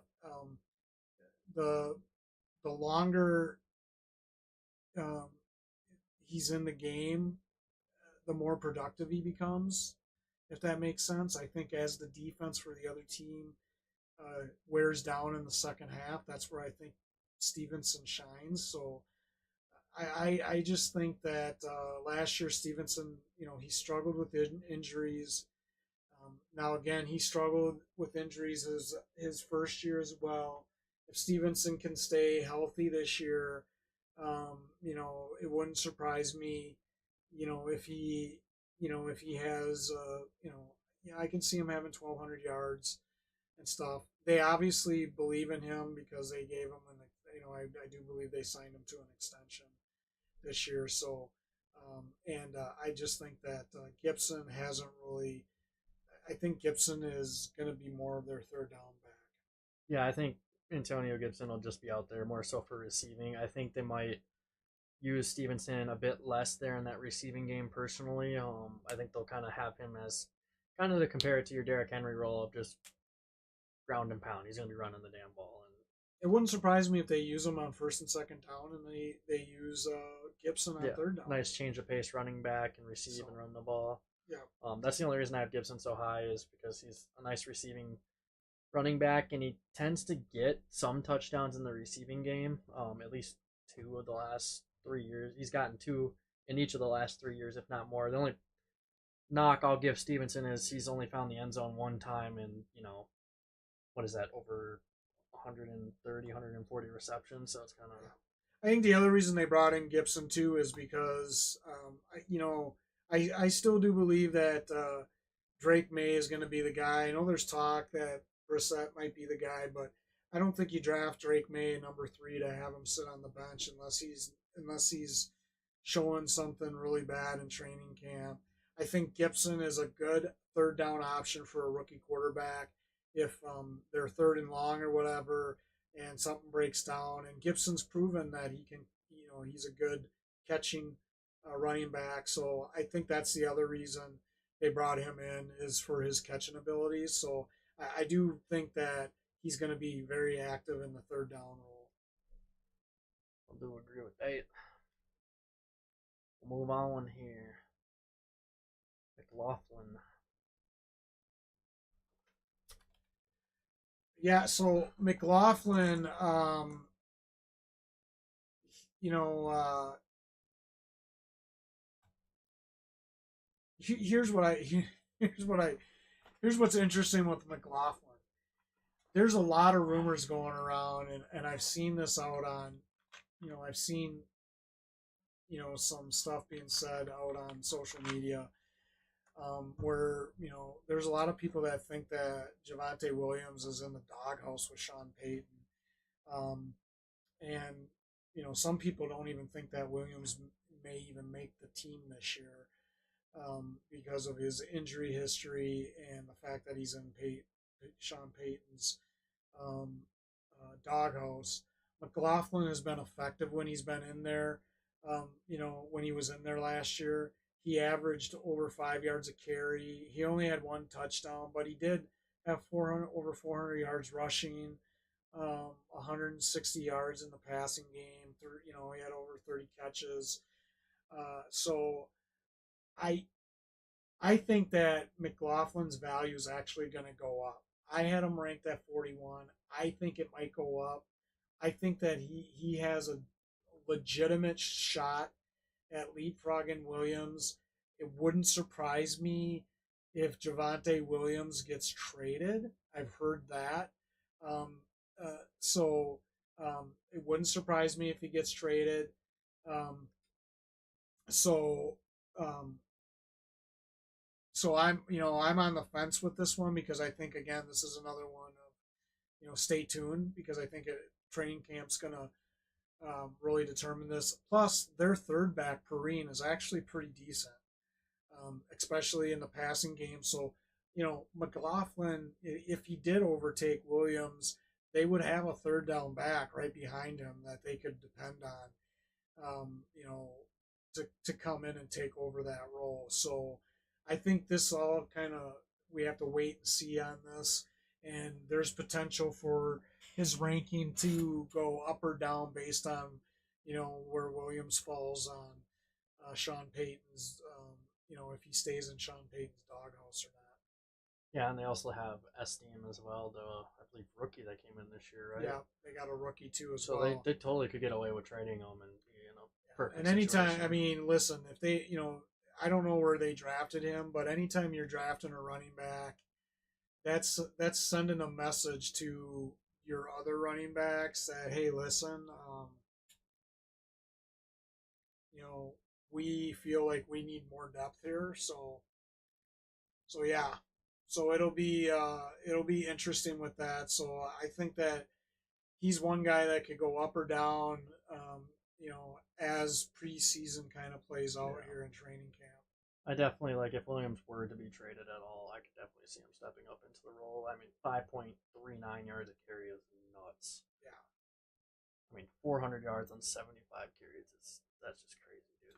Well, and I can see Peyton using him like he used Kamara in both the True. running and passing game.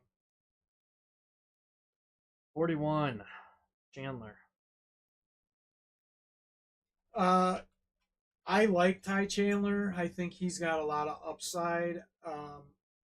I don't know that obviously the Vikings didn't believe he was he did enough to be the guy, um, because they went out and they brought in Aaron Jones, right? So I do think that Ty Chandler is going to get a lot of opportunity this year. I think the Vikings definitely are going to use Jones a lot, but I think they're going to use Chandler a lot as a change of pace guy. I definitely see Jones and Chandler being the next Jones and Dillon, when Jones was in Green Bay.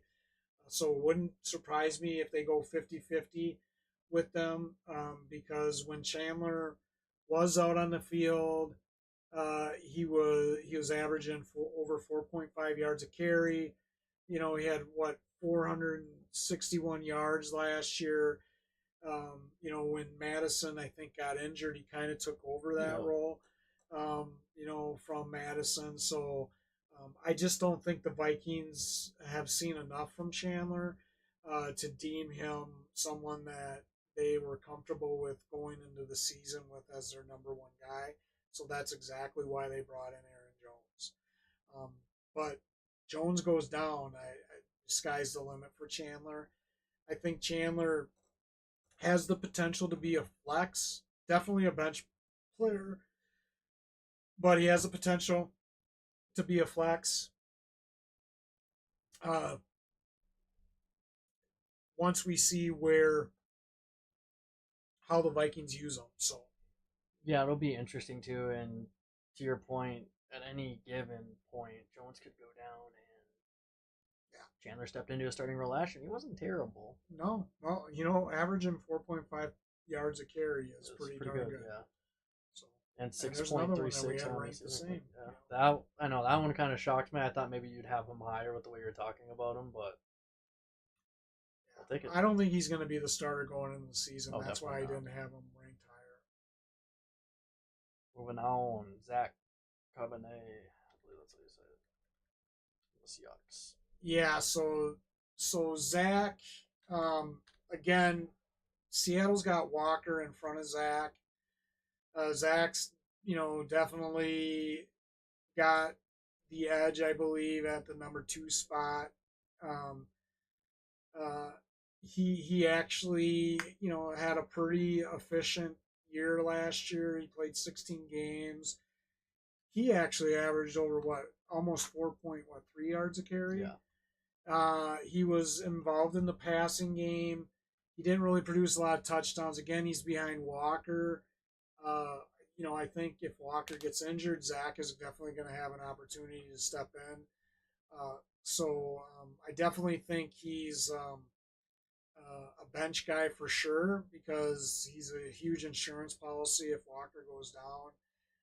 Until we see more of his role, he could have a bigger role this year. I don't see it, unless Walker gets hurt. So I see him as a bench guy, possibly a bye week replacement, or a fill in for Walker if Walker gets hurt. The only problem I had with Zach last year was the fact that when Walker got hurt, he stepped into the game and was in there for 85% of the snaps, if not more. And he'd have a minimum of 15 attempts and only put up 47 yards in each game. So if you're given the chance, you need to capitalize on that. And I don't disagree with you there, but Seattle's offensive line hasn't been the greatest. So I think you're only as good as your offensive line. So, but I do agree with you. You got to take advantage of your opportunities. yeah, and even with how bad their offensive line is, like if you want to compete with Walker, you got to get through that line because he was doing it at a decent rate last year. Not like he was in his first year, but like you said, their line wasn't the greatest, but you still got to do your part, break a few tackles. I know it's easier said than done, but getting paid. Nick Chubb, Yeah. So Chubb I had ranked 40. Um, Listen, Chubb is a beast, right? I mean, before he got, in 20, he got hurt the second game of the year last year. He was averaging 6 yards a carry, which is ridiculous. I mean, he's averaged over 5 yards a carry since every he's been single in the year. league. And this guy is a beast. And obviously, he struggled, with I believe it was 2020 is when the last time when he hurt his other ACL, I believe it was, because he only played 12 games that year. But I mean, he's averaged, with the exception of his rookie year, which he missed it by 4 yards. He's averaged 1,000 yards a season. He's been over 1,000 yards every season. So I think the reason I had Chubb ranked lower is there's just a lot of question. He's currently on the pub. There's a lot of question on when he's actually going to be able to play. So, if he's able to start the season, which he could, he got hurt the second Yep. game of the year.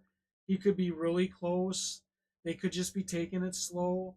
If he starts early in the season, I think Chubb is definitely a starter. I mean, until somebody knocks him off or he shows that he's not being productive, you got to start him. I think until we know when he's going to play, that's the question, right? And if he has a setback, Yeah. which could happen. So that's why I ranked him lower. I think he's a huge risk to draft higher. I get it. The upside if he comes back and he's fully healthy, and stuff. And he's a freak of nature. Don't get me wrong. This guy, I've seen videos of what he's benched, what he's squatted. Squatting over like 5 or 600 or I something. mean, this guy he's a freak of nature. But that, again, it all depends on where he comes in the season. So that's why I ranked him a little bit lower. If he starts off right away, and for some reason he starts off in the season, and he's obviously going to go up on the rankings. Yeah, if Chubb like starts off the season as the starter, for me he's like a top 15 guy at least. But we were both kind of playing it safe here, not knowing whether or not he's going to start. If he doesn't start, we're talking a minimum of 4 weeks where he's not going to be playing. I think it'd even go into 6, and even then he could just be eased into the offense. I do think he'll be probably the second best back because Ford will probably be healthy all year. So in that offense now, if Chubb starts the year, like I said, top 15 for me. That injury last year is just kind of unfortunate with the way he got hit. Yeah, I don't think it had Yeah, anything to do with his preparation or I think the guy he just got takes hit care of his straight on. body, and a lot of times those ACL injuries are freaky. Well, and like And with the his way was really freaky. his was really bad. His was really freaky. So, and I think that's the other reason why they brought in Dante Foreman too, is because they're just not sure when Chubb's going to be able to play. Yeah, and if Chubb starts off the year, like he's gonna be a top 15 guy. I think you can definitely draft him earlier. But if he's not starting the year, I wouldn't take him in the first like 3 rounds, 4 rounds, probably even. probably be like a fifth rounder in my eyes, but that's because you're taking a chance on him being injured. And at the end of the day, you need points weekly, not just at the end of the I year. will say that I could see his passing production and the passing game go down just to maybe save him a little bit of wear and tear. Yeah, but he wasn't utilized I like a know ton. no, but he was averaging 20, over 20 Yeah, receptions and stuff. So I or think Ford yeah, might dip into his you know receiving stats and stuff. yeah. But to me, I think that that's something that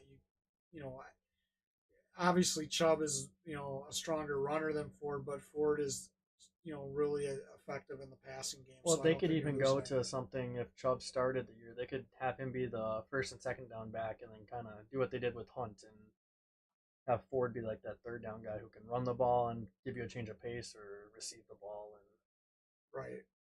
but yeah, Nick Chubb, if fully healthy at the start of the year, you can really just draft him wherever you want. He's consistently putting up like 9+ touchdowns a year, with last year being the exception to that on average. And the dude's just a beast. But I think we played it safe. I think we played it smart here as well, and put him in a spot where we kind of are expecting him to be on the pup list right away at the start of the year, and then come off that at some point. Chase Brown of the Bengals. Um, I really like Chase Brown. I think last year, um, I think he was dealing with a little bit of an injury bug last year in his rookie year. Um, but he still played 12 games. He still averaged over 4 yards a carry. Uh, they did use him in the passing game. I think the addition of Zach Moss obviously is, Zach proved last year filling in for Jonathan Taylor that he could get the job done. So obviously I don't see Chase Brown leapfrogging Zach Moss. I really don't. I think Moss is going to be the guy, the starting running back. I could see them using Chase Brown, a little bit in the passing game, relieving Moss here and there. Uh, uh, you know, but I had him ranked right around here at 39. I don't see him leapfrogging Moss unless Moss gets hurt. And I think Moss is going to have. I think he's going to have a good year, and I think he's going to make it difficult for Brown to get opportunities. Um, and I think Brown's opportunities are going to be in the situations where Moss needs a rest, or possibly on third downs. That's kind of where I see him.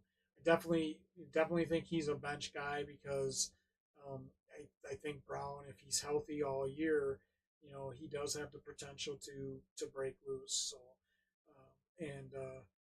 I don't know that I would say that he's a flex guy, and unless you were really desperate, and I don't know that he would be a flex slash starter unless something happened to Moss. Yeah, and you never know. That could happen. Moss does have a history of being injured year in and year out. So Brown does have a chance to get some solid reps, and I think having him sitting here at 38 is pretty good. I agree with you. Bench player, again, at best.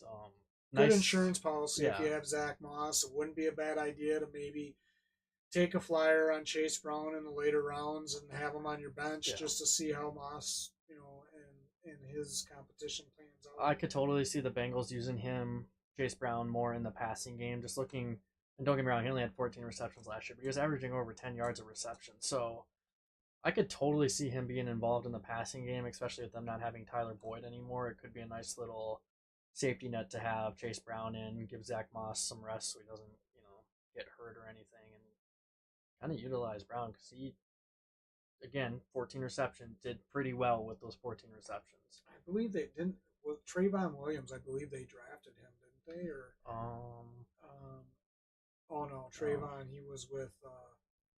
Was he with them? mine's not loading. Because you're on 2024. So Yeah, he's been with Cincinnati his whole Okay, career. okay, so they do have Trayvon too, but I don't think Trayvon's going to have No, any immediate impact. So this is a team I could totally see here with free agency, maybe picking up another running back like Dalvin Cook or someone just to have a nice little safety net, or if they're not fully sold on Brown, they could totally have someone like Cook in the back pocket. I think they're high on Brown, so I'm not seeing anything like that happening. But who knows? Injuries could dictate that. Well, our favorite Javante Williams. Yeah. So here's the thing. I know I talked a big game with McLaughlin. Um,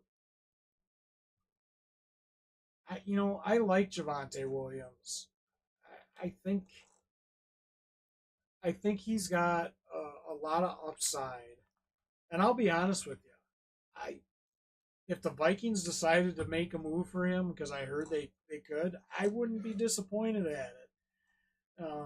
If for some reason Denver does decide to cut him, or potentially trade him. I know 2022 he was hurt, but his rookie year he played 17 games. Last year he played 16 games. Geez, he had 47 receptions. He was active in their passing game. But like I said, for some reason I keep hearing that he's just Sean Payton is just he's in his doghouse for some reason. I don't know why. I don't get it. Um, maybe it's because he only averaged 3.5 yards a carry. I mean, he only averaged, four something yards a reception. That could have something to do with it. So maybe Peyton just doesn't, see him in his long term plan. So I don't know. I still think Javante Williams has a lot of upside. I think he just listen. I think if he gets out of Denver, that's going to be the best thing Yeah. for him. And I think if he gets out of Denver into the right situation, I think that Javante Williams could really be effective. Listen, I think the Vikings would be a good fit, and here's why I say that.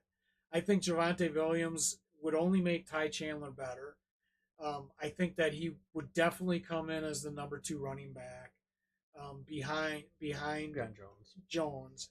I think he would be a huge benefit in our passing game out of the backfield, and I think Jones and Williams would be a great 1-2 punch. That's just my opinion and stuff. But he's only 24 years old. I think there's some other options out there that would be good fits for him as well, and stuff, depending on if teams were interested in him or not. If he can stay healthy, which 16 games last year, 17 games his rookie year. Yes, he was hurt in his sophomore year, only played 4 games. If he stays healthy, he's definitely going to find a place to go. It wouldn't, like I said, um, you know, wishful thinking. I'd love to see the Vikings take a shot, but whether they do that or not, I don't know. They could take a shot on him, and for a year and see what he does, and stuff. Well, just like they're doing with Jones. Yeah. So I don't know. I just feel like he's got a lot of upside. But like I said, here's the thing about him. It will not surprise me if the Broncos trade him or cut him. From what I'm hearing, from all the social media chatter and stuff I'm hearing out of Denver and stuff like that. So you just keep an eye on him. Maybe he gets back in the good graces of Sean Payton, but like I said, I just got a feeling that when the season starts, Javante Williams isn't going to be a Bronco. Yeah, I don't know if I could cover anything else. I was actually going to ask you when we were talking about McLaughlin there if you potentially saw him actually getting traded to the Vikings. I was thinking about that and kind of just knocked that out. So I guess I Well, didn't have here's the anything to bring thing: in their there. GM for Denver used to work for the Yeah, Vikings. He's got a lot. He's got a lot of connections with the Vikings.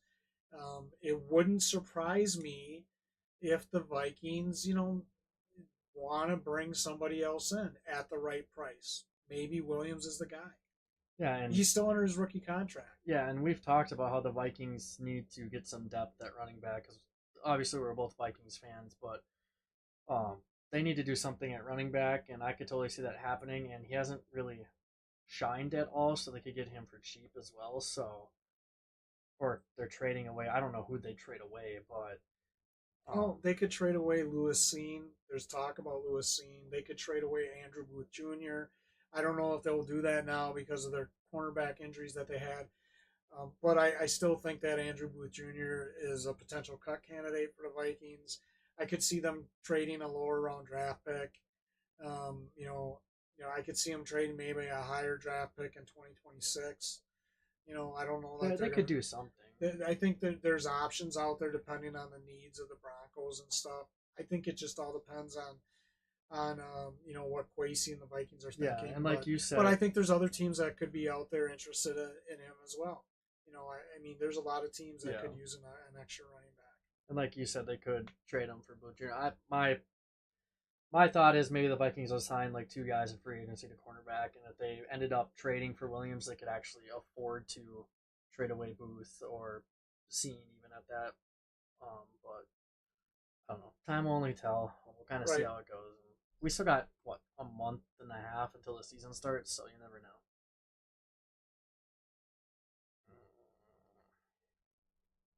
Zeke. Yeah, we got a major difference here because again, like I said, with the quarterbacks, there was a couple there.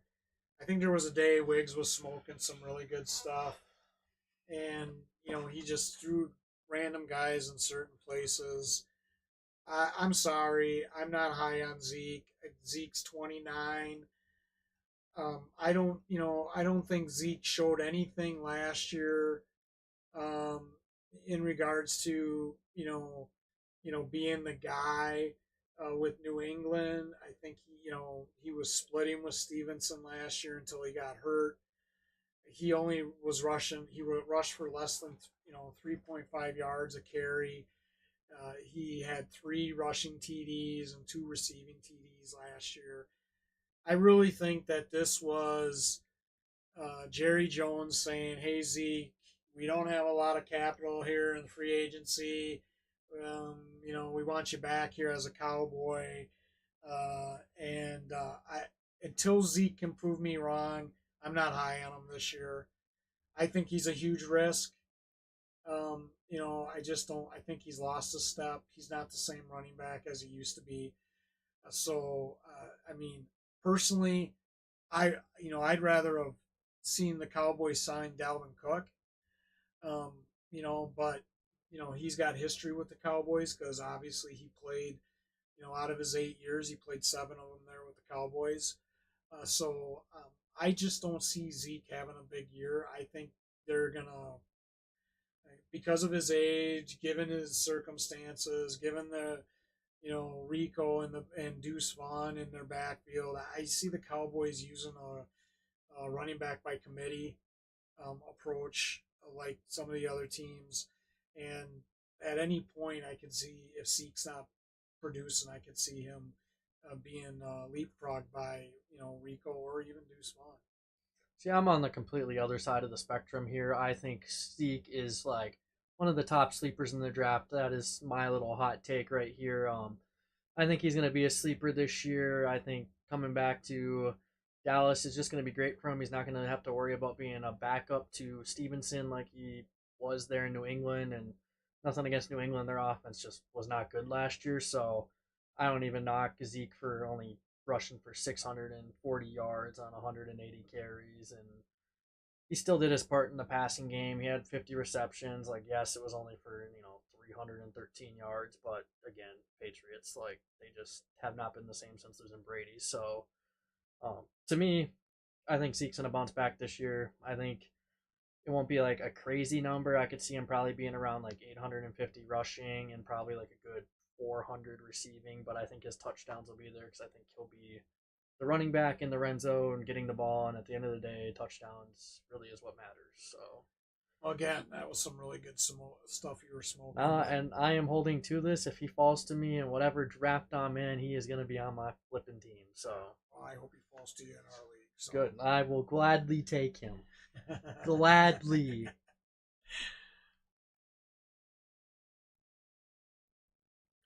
Edwards. well, we kind of touched on Edwards a little bit. Um, again, Edwards. If he stays healthy, he can be productive. He had over 4 yards of carry last year. Obviously, he was a touchdown machine. I mean, he had what 13 touchdowns last year. Yep. So I mean, but Jim Harbaugh coming in the Chargers, he likes to run the ball. Um, the only knock I have on Edwards is he's 29. But I'll give him this. He's had 2 years, 2021, 2022, where he didn't play a lot of games. So, he's not, he really doesn't have 29-year-old legs, so his legs are probably a little bit more rusted. Um, but I do think that Harbaugh is going to use, him and Dobbins and the rookie they drafted, Vidal, and I wouldn't surprise me if Spiller maybe gets a few here and there, but I don't think um, Edwards is gonna, have I think Edwards will have around the same production, and the only reason I say that is because I don't think that Harbaugh is going to use him exclusively. I think he's going to use a running back by committee, just given Harbaugh's history and stuff. So it wouldn't surprise me if he has around 800, 900 yards this year, maybe a little bit more than last year. If he stays healthy, so it wouldn't surprise me. He's not really going to probably have a huge role in the passing game, so I don't see him doing much there. Do I think Gus Edwards is a starter? I think he's a stretch. I think he's a flex, possibly. Maybe. Um, you know, uh, that could change. Maybe Harbaugh surprises us and they use Edwards more. If they use Edwards more over the other running backs, okay, well Yeah. then RB2 maybe. RB2 maybe. I don't see him as an RB1. I definitely could see him people using him as a flex. Definitely a guy that should be drafted. I'm not going to argue that. And if he stays healthy, he's definitely got potential to have between 8 and 900 yards rushing. Yeah, and you look at it, his yards per carry before he got hurt, over 5 yards each season. Even the 9 games after his injury, he was almost right there at 5 yards at 4.98. Last year, a step back, but I think his touchdown production really made up for his lack of yardage. So Yeah, I agree with you there. I mean, that was his best year by yeah, far. I it mean, was crazy. double his next best season where he had six. That he doubled or 13 last year. He had I think what nine. He had 13 in his what 4 years that he played prior. Like Yeah, there you go. So he actually had he had the same amount of touchdowns last year as he did yeah, in the his previous career, years. yeah. Which is So kind of nuts. So he'll definitely be the red zone guy if he stays healthy. And if Dobbins gets hurt, this I think he's easily an RB2 if Dobbins is hurt. Not that I want anyone to be hurt, but like right. looking at it from a numbers standpoint, if Dobbins is hurt, I think he shoots up to like a top 20 running back personally.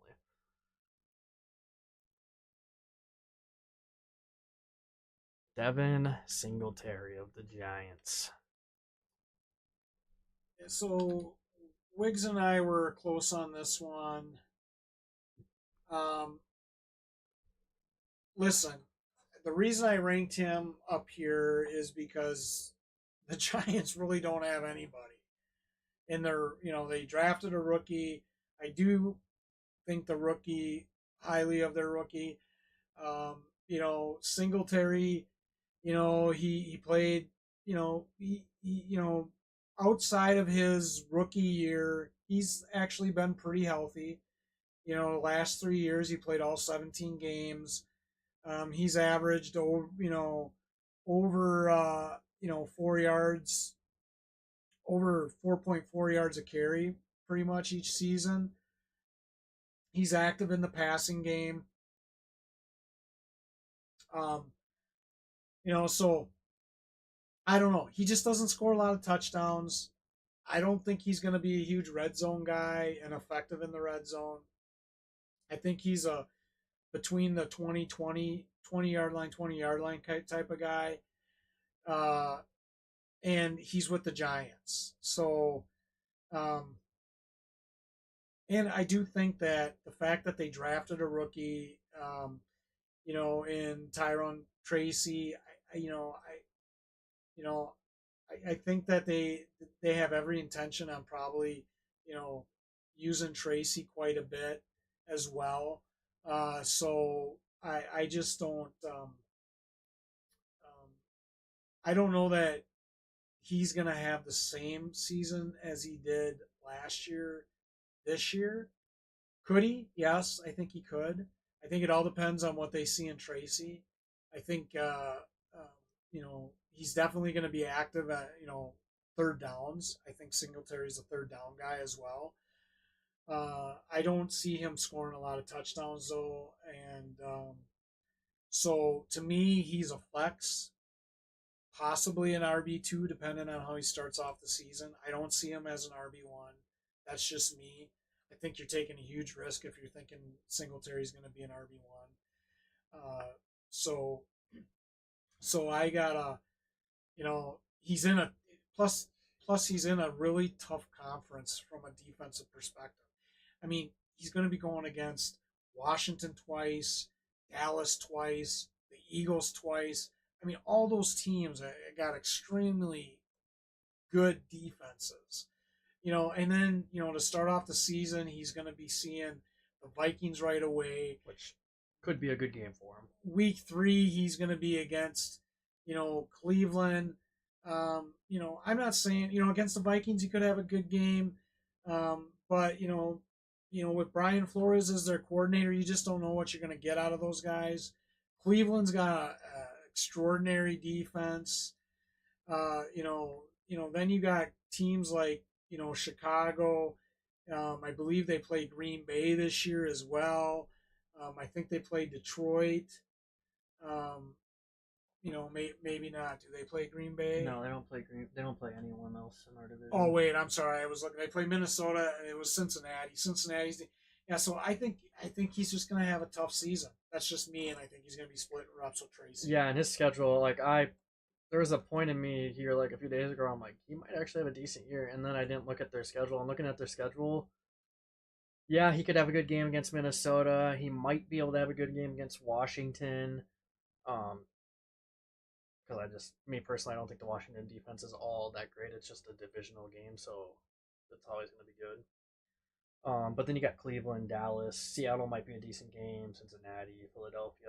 Like you got a tough schedule, so I don't know what to expect there. I was maybe thinking I ranked him too low, but looking at the schedule, I think he's kind of just like in the perfect position there for me. Yeah, I agree. We were pretty close on that one. To move on from Singletary, Austin Eckler, same ranking. Yeah, we had him ranked the same. Listen, I think Brian Robinson's going to be their guy this year. That doesn't mean that Eckler's not going to get opportunity. I think Eckler is going to get opportunity. I think he's going to be active in their passing game because he's a good pass catcher. I really do. I think he's going to. I definitely think they're going to find a way to use him in the passing game, but I think that Brian Robinson is going to be their guy in the running game. Does that mean that Eckler's not going to get carries? I think Eckler will get carries and stuff, but I think Robinson proved last year that he definitely deserves an opportunity to be an RB1. I like Robinson. I think he's got the ability to have a breakout year this year.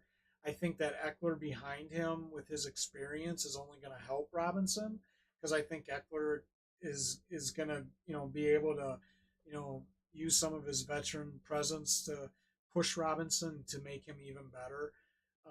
But that doesn't mean that Eckler doesn't have value. I think Eckler definitely from a PPR perspective, I can see him, especially with Jaden Daniels as their quarterback. I can see him in there a lot on passing downs, especially third downs. He's a guy that if you get him the ball in open field in those passing situations, he can get you some yards. He's averaged, the last couple of years it's tapered off, but he's averaged almost 6 yards over the last 4 years in the passing game. So he's definitely a rookie quarterback's best friend when it comes to the passing game. I think he's not going to be. I don't think Eckler's going to get 179 carries this year. I think Robinson's going to get the bulk of the carries. That's just my opinion. Maybe they split them, but I just think that I think Brian Robinson has earned the right to show that they could use him more. And the other thing is that Eckler still got to earn his spot in a brand new offense. You got Chris Rodriguez. All those running backs are in a brand new offense, but I still give the edge to Robinson. But I think Eckler potentially, based on how we see him used more in the regular season, could be a flex. I don't think Eckler's an RB2 at this point, unless he leapfrogs Robinson for some reason or Robinson gets hurt. He could potentially be an RB2, but I just don't see that happening. But he's definitely somebody that you should have on your bench. Yeah, Eckler and Robinson for me are pretty. I don't know. I kind of think they're similar in a lot of senses, and it's hard for me to fully depict which one I like the most. I think I give the edge slightly to Brian Robinson, not by like a crazy amount, but enough to obviously rank him higher. And Eckler has kind of been inconsistent from a fantasy perspective. Like he'll have a few good like just looking at it, his rookie year not that great. He was behind Melvin Gordon. Um, but ever since then, like 25th, and he went to fourth. Fell off to 26th, and he was the top two running back the next 2 years, and then he dropped back down to 26th. So it's like it's hard to judge how he's gonna do, and then he's joining a new team for the first time. He's got Brian Robinson. It's just kind of a tough spot for him to be at. And I agree with you. I think Robinson will get the bulk of the carries, and he'll be a pass catcher. But I could also see Eckler coming in within the red zone and kind of making an impact because he's had a few good seasons where he's had 10 plus touchdowns there running the ball. No, I agree. I mean, I think it all depends on where they think they can get the most out of them in their new offense.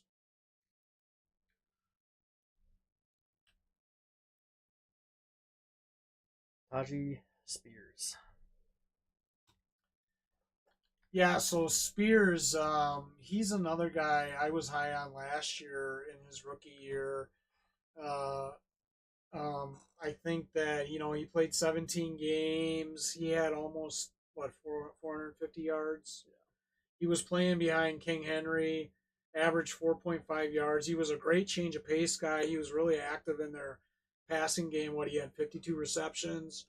I really like Tajay Spears.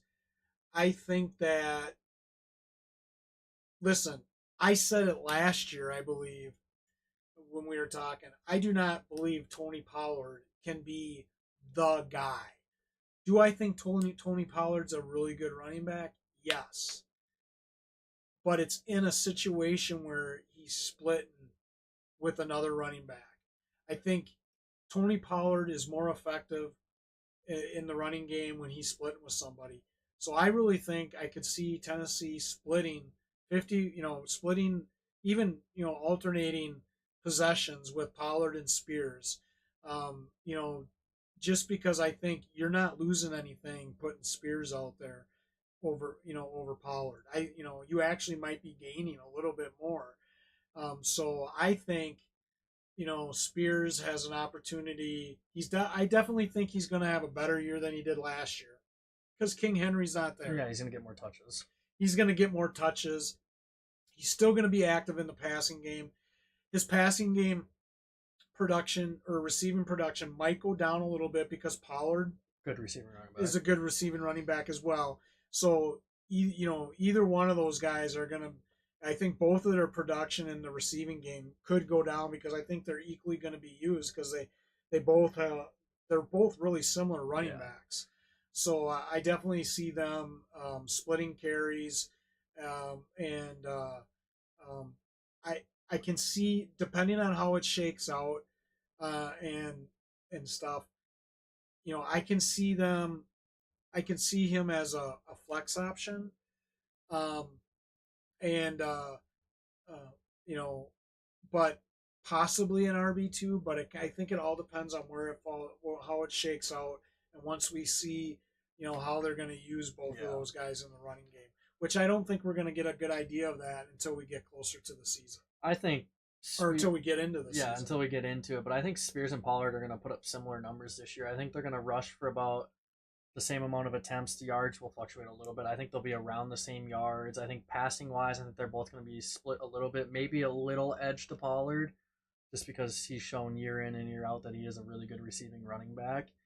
Um, the only reason I have Spears ranked a little lower than Pollard is I just think Pollard's going to be the guy getting more touchdowns at the end of the day. I think that's the only plus I'll give to Pollard. Other than that, I think they're going to be pretty even in every other aspect of the game. And I think with them bringing in Calvin Ridley and Tyler Boyd, that's just going to free up the running backs a little bit more. And Henry was doing it without being freed up much at all. So I think Spears and Pollard are both going to kind of shine from that as well. Well, and I really think from a touchdown perspective, without the reason Pollard's production was lower is because they had King Henry. Down in the red zone and stuff like that. And I'm not totally convinced that Pollard. I think that they could, have equal production from a touchdown perspective. But I agree with you. Pollard could have a little bit of the edge there, but I could also see Spears having the same amount, if not more, depending on how they decide to Yeah, use him. and I'm not even just talking straight up like rushing for the touchdown. No, I'm talking overall. I just think receiving from a receiving standpoint with touchdowns, I think Pollard just might have that little bit of an edge. And I know it's hard to compare Spears to Pollard just because of him being behind Henry, but maybe I might be faded for that. Well, I think you are, but I think it's going to be closer than Uh, you think with that. Pollard didn't have any receiving touchdowns last year, and actually he only had 6 rushing yeah, touchdowns. Last year, and I think a lot of that had to do with the fact that you know, given the year before he had yeah, 9 rushing touchdown and 3 receiving, but I yep. think the reason why it was different was because they thought he was going to be the guy, and I think Pollard is more effective in a 2-man system Yeah, where you because you can split change the reps. pace and no one knows Yeah, what they're expecting at any given moment. Yeah, like maybe I could see him rushing the ball more. Now that I look at his stats, I don't think the receiving aspect is fully there, but I could totally see him stepping it up this year within that. And I think the receivers there, I know people aren't fully sold on Levis, but I think the receivers there are going to cause enough issues for defenses to kind of free up Spears and Pollard. listen, we can have a discussion about that too. I know we're going to compare quarterbacks, but I think people are being way too hard Oh on yeah. Levis, and I think that he's going to have a better year I than mean, even look at his weapons: two running backs, three receivers, and a good tight end. yeah. I think he's going to yeah. I think this is probably one of the most underrated offenses in the league. I'm not saying they're going to win a ton of games, but I think from a fantasy perspective, a lot of these players are going to be pretty good. But to move on from that, we got Jerome Bowen. So I had Ford ranked a little bit lower than Wiggs did. I had him ranked at 35, uh, but he shook out at number 31. I think last year Ford, he averaged almost 4 yards a carry, uh, and he had 200 touches. But obviously that was because Chubb went down, right? He's obviously effective in the passing game. He had 5 receiving touchdowns. He had 4 rushing touchdowns. He had almost 45 receptions. I think Ford is. I think Ford's production is all going to depend on how things shake out with Nick Chubb. Just like we said earlier, I think Ford is going to start. He might start off the season pretty hot, because I don't think Chubb's going to be in there right away. As soon as Chubb comes back, though, I think Ford's value is actually going to be more so in the passing game than it is going to be in the running game because just and I say that two reasons. One, I think Chubb is going to find that his role is going to change a little bit. I don't think they're going to use Chubb as much in the passing game. I could be wrong, but I think that that's one way that they could kind of reduce the chances of Chubb getting hurt because I do think that Ford's really effective in the Oh yeah. passing game.